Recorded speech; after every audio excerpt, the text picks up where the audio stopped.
My first real job in the real world, I guess you want to call it that, was to manage the first and second fix of a 22-story skyscraper. It was deep end, no armbands, with weights tied around my ankles. It was absolutely bonkers. Did you take it in your stride? How did that work out? I'm never the sort of guy that will get phased, sort of outwards looking in, I guess. So say if a lot of things are going wrong all at once, I actually get more clarity than less. I acutely understand what a toxic environment feels like. So I would never allow that environment to fester within our organisation because it's not conducive for getting stuff done.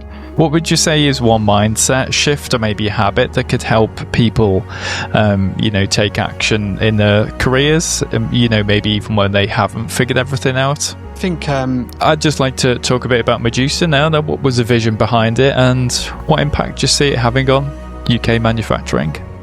Yeah, of course. So, Medusa... Catch a full episode this Tuesday on YouTube, Apple Podcasts and Spotify. See you then.